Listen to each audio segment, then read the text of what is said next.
Audio Jungle.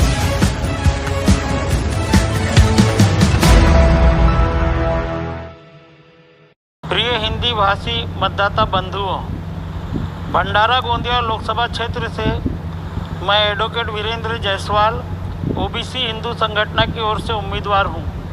मेरा चुनाव चिन्ह ऑटो है, ऑटो रिक्शा है। भंडारा गोंदिया लोकसभा क्षेत्र में लगभग 6 लाख से अधिक मतदाता हिंदी भाषी है।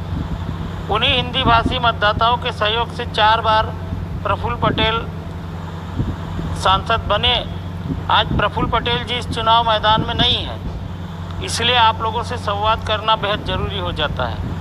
राजनीतिक हालातों के हुए परिवर्तन के दौर में प्रफुल्ल पटेल भाजपा के साथ है। उनके कहने से कितने लोग भाजपा उम्मीदवार को मदद करेंगे, ये समय के गर्भ में है। लेकिन उन 6 लाख हिंदी भाषी मतदाताओं का समर्थन मुझे मिले, ये मेरा इस निवेदन के माध्यम से प्रयास है। वर्तमान में जितने भी प्रमुख उम्मीदवार हैं, सभी उम्मीदवार भंडारा से है। गोंदिया जिले की 3 विधानसभा क्षेत्रों से मैं अकेला उम्मीदवार हूँ और गोंदिया जिले में हिंदी भाषी मतदाताओं की संख्या काफ़ी अधिक है। वोटों का विभाजन मेरी जीत का रास्ता आसान कर सकता है, क्योंकि प्रमुख 3 उम्मीदवार भंडारा जिले के हैं, वह एक ही समाज के हैं। 2 अन्य दलों के उम्मीदवार भी भंडारा जिले से ही है। यदि गोंदिया जिले के लोगों ने अपने जिले का सांसद होना चाहिए, इस विचार पर जोर देकर अपना मतदान किया, तो इसका फ़ायदा मुझे मिल सकता है। सामाजिक जागरूकता का परिणाम है कि मेरे जीवन का ये पहला ऐसा चुनाव है कि मेरा पूरा समाज में मुझे अपने साथ कंधे से कंधा मिलाकर खड़ा हुआ दिखाई पड़ रहा है। लगभग 2 लाख कलार समाज के मतदाता सभी 6 विधानसभा क्षेत्रों में है।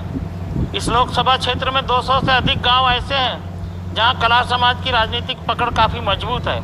यही राजनीतिक मजबूती मेरी विजय का एक कारण साबित होगी, ऐसा मुझे महसूस होता है। लोकसभा चुनाव में कोई भी उम्मीदवार 18 लाख मतदाताओं तक नहीं पहुंच सकता है, लेकिन मैं वादा करता हूं कि आने वाले 5 साल में मैं हर गांव व हर परिवार तक पहुंचकर आपके द्वारा दिए गए सहयोग का प्रत्यक्ष रूप से आपसे मिलकर आपका आभार व्यक्त करूंगा।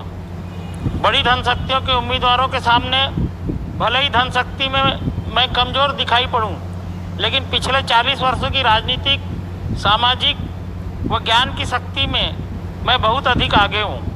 मेरा पूरा जीवन गरीबों, वंचितों, शोषितों, पीड़ितों एवं असहाय समाज को न्याय दिलवाने की बुलंद आवाज़ के रूप में पहचाना जाता है।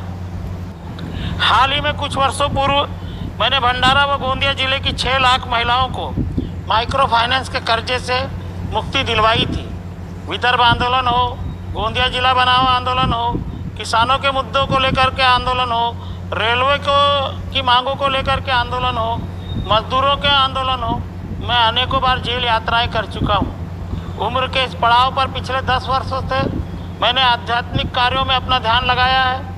गोंदिया शहर में राम दरबार मंदिर का निर्माण कार्य हो, गर्रा खुर्द में साईं बाबा मंदिर व हनुमान मंदिर का निर्माण कार्य करवाया।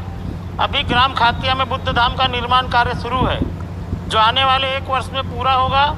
25 फुट ऊंची भगवान बुद्ध की मूर्ति स्थापित करने का मेरा संकल्प है।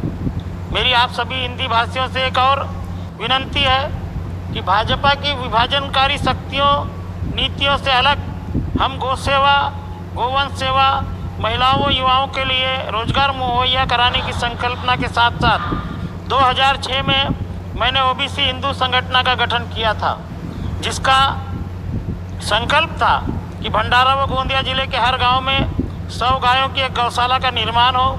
गौशाला निर्मित के लिए गौशालाओं का पंजीकरण करवाने के लिए जरूरी कागजात हमारे संगठन द्वारा निःशुल्क उपलब्ध कराए जाते रहेंगे। वह गायों को कसाई से मुक्तता करवाने वाले सभी हमारे साहसी पुलिस कर्मियों का उनके थानों में जाकर प्रशस्ति पत्र देकर उनको सम्मानित करने का कार्य भी हमारा संगठन करता रहा है।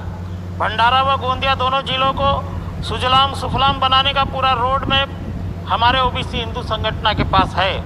सबसे बड़ी और उल्लेखनीय बात यह है कि मैंने डॉक्टर बाबा साहब आम्बेडकर के बारे में 4 किताबें लिखी है, और उन तमाम किताबों के बारे में मैं आपको बता दूं कि पहली किताब भंडारा गोंदिया लोकसभा उपचुनाव की सच्चाई, ए ट्रूथ ऑफ 1954, डॉक्टर बाबा साहब आम्बेडकर की हार इस लोकसभा चुनाव में 1954 में कैसे हुई, उसका विवरण उस किताब में है। दूसरी पुस्तक बहुजन समाज पार्टी और ओबीसी हिंदू, तीसरी हिंदुओं के सच्चे उद्धारक डॉक्टर बाबा साहब आम्बेडकर, और चौथी 2 साल पहले मैंने किताब लिखी ममतामयी माँ रमा। इन किताबों का मैंने भंडारा और गोंदिया दोनों जिलों में निःशुल्क वितरण किया है। डॉक्टर बाबा साहब ने अंग्रेजों के शासन के दौरान हमें ओबीसी का दर्जा दिलवाया और भारत के संविधान में धारा 340 में ओबीसी को आरक्षण दिया, 341 व 342 में एससी व एसटी को आरक्षण दिया गया। लेकिन ओबीसी का दुर्भाग्य है कि जितनी उसकी संख्या है, लगभग 52% आरक्षण ओबीसी को आज तक इस देश में नहीं मिल पाया। यदि आप लोगों ने मुझे चुनकर भेजा तो मैं आपको ये विश्वास दिलाता हूँ कि ओबीसी आरक्षण, विदर्भ की निर्मित, पूरे देश में गौवंश हत्या पर पाबंदी जैसे मुद्दों पर जब मैं संसद में बोलूँगा तो आपको अभिमान होगा कि भंडारा गोंदिया के सांसद ने भारत की संसद में जो आवाज़ बुलंद की है वो आवाज़ पूरे भारत देश में गूंजेगी। यही मेरा सपना है। इस सपने को सिर्फ आप ही पूरा कर सकते हैं। 19 अप्रैल को आपके द्वारा ऑटो रिक्शा के आगे की बटन दबाकर मुझे आप विजयी कीजिए, यही मेरी आपसे विनती है।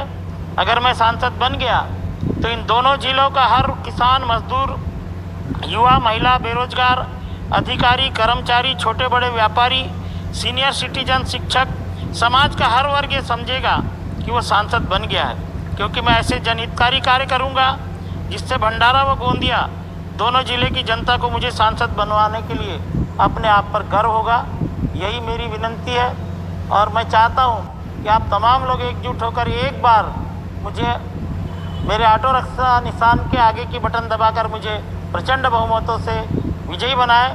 जय हिंद, जय भीम, जय विदर्भ।